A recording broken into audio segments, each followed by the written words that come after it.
Drama serial Gramraj सुंदरी की कहानी अब एक नए मोड़ पर दाखिल हो रही है और आने वाली किस्त जज्बात, राज और टकराव से भरपूर दिखाई देती है। वाकया कुछ यूं आगे बढ़ता है कि गुलाम सुंदरी को इसके वीरान घर तक छोड़कर वापस चला जाता है। शाम ढल रही होती है और सन्नाटे में डूबा हुआ वो घर सुंदरी के दिल में अजीब सा खौफ पैदा कर रहा देता है। बाप की यादें, खाली दीवारें, टूटा हुआ हौसला सब मिलकर इसकी तन्हाइयों को और गहरा कर देते हैं। इसी दौरान इसके महरूम वालिद आशिक अली का एक पुराना जानने वाला शख्स जो बजाय हमदर्दी का लबादा ओढ़े हुए है घर में दाखिल होता है। इब्तिदा में अफसोस का इजहार करता है, मगर आहिस्ता से इसकी गुफ्तगू का अंदाज बदलने लगता है। वो सुंदरी की कमजोरी और बेसहारा होने का फायदा उठाने की नीयत जाहिर करता है। सुंदरी इसे रोकने की कोशिश करती है। वो कहती है कि वो इसके बाप की उम्र का है, इसे शर्म आई, मगर इस शख्स की नीयत खराब हो चुकी होती है। फिजा में खौफ और कशमकश बढ़ जाती है। ताक से गुलाम अपने मोबाइल वही भूल गया होता है। दिल में एक अनजाना सा तरफ लिए वो वापस लौटता है। जैसे ही वो दरवाजे के करीब पहुंचता है, वो अंदर से मदद की पुकार सुनाई देती है। गुलाम फौरन अंदर दाखिल होते हैं। वो मंजर देखकर गुस्से से कांप उठता है। वो इस शख्स की जबरदस्ती पीछे धकेल देता है और सख्ती से खबरदार करता है कि दोबारा कभी इसके घर का रुख न करे।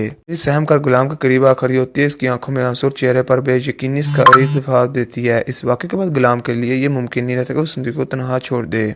वो पुख्ता इरादा करता है कि अब उसे महफूज जगह पर ले जाना होगा। सुंदरी बेचार का शिकार होती है। इसे याद है कि हवेली में जहाँ दादा ने इसे कबूल नहीं किया था, वो गुलाम को समझाती है कि इसी वजह से पहले मुश्किलात में, मगर गुलाम से यकीन दिलाता है कि इंसानियत सबसे बड़ी जिम्मेदारी है और वो इसे किसी कीमती पर खतरे में नहीं छोड़ेगा। दूसरी तरफ बादशाह, जो कई दिनों से एक दिन अनदेखी कोशिश के तहत बेचैन सुंदरी की तलाश में दोबारा निकलता है। इस अंदाजा भी नहीं किस्मत इसे किसी सच्चाई के करीब ले जा रही है। वो गली में घूमता इन जगहों पर जाता जहाँ कभी इसने एक बाहिम्मत लड़की की झलक देखी थी। इसके दिल में मोहब्बत और सवाल दोनों साथ साथ चल रहे होते हैं। इधर हवेली में जहाँ दादा का अजतराब बढ़ रहा है, इससे खौफ है कि माजी के दबे हुए राज कहीं ज़ाहिर न हो जाए। वो साहब जहाँ को सख्ती से तंबीह करता है कि किसी के सामने जुबान न खोलो। मालूम है कि अगर खुर्शीद तक मुमकिन हकीकत पहुंच गई तो बरसों से कायम इसकी झूठी शान खतरे में पड़ जाएगी। रात के साये गहरे होते हैं और गुलाम सुंदरी को साथ लेकर गाँव से निकलने लगता है। एन उस सीला में बादशाह की गाड़ी वहां आ रुकती है। तीनों का आमना सामना हो जाता है। बादशाह हैरान रह जाता है कि गुलाम और वही लड़की एक साथ क्यों है। सवाल की बुछार शुरू हो जाती है। गुलाम मुख्तसर बताता है कि सुंदरी के वालिद का इंतकाल हो चुका था, हालात इसके खिलाफ है। जब सुंदरी अपने वालिद का नाम आशिक अली लेती है तो जैसे ही वक्त थम जाता है, बादशाह के जहन में कई टुकड़े जड़ने लगते हैं।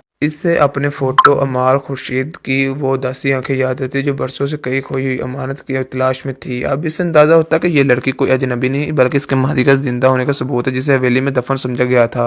बादशाह फैसला करता है कि साथ से मजीद फरार मुमकिन नहीं। वो दोनों को हवेली ले जाने का ऐलान करता है। गुलाम हिचकिचाता है क्योंकि उसे जहाँ दादा की सख्ती याद है, मगर हालात का दायरा बदल चुका होता है। हवेली के दरवाजे पर पहुंचते ही फिजा में तनाव फैल जाता है। जहाँ दादा का चेहरा गुस्से से सुर्ख हो जाता है, वो गुलाम को मूद ठहराता है, मगर बादशाह पहली बार बाप के सामने डट कर खड़ा हो जाता है। वो कहता है कि अगर ये फैसला इसका है। जब खुर्शीद की नजर सुंदरी पर पड़ती है तो बरसों की जुदाई आंसू में बहर निकलती है। माँ बेटी का मिलाप एक फैसले में बन जाता है जब हवेली की बुनियादों तक हिला देता है। खुर्शीद को मालूम होता है कि जिस जनाजे को वो एक अजनबी समझती रही है, वो इसके अपने शोर आशिक अली का था। इससे अब एहसास अंदर से तोड़ने लगता है और कहती है कि मैंने अपने हस्बैंड का नहीं पहचान सकी जनाजे को।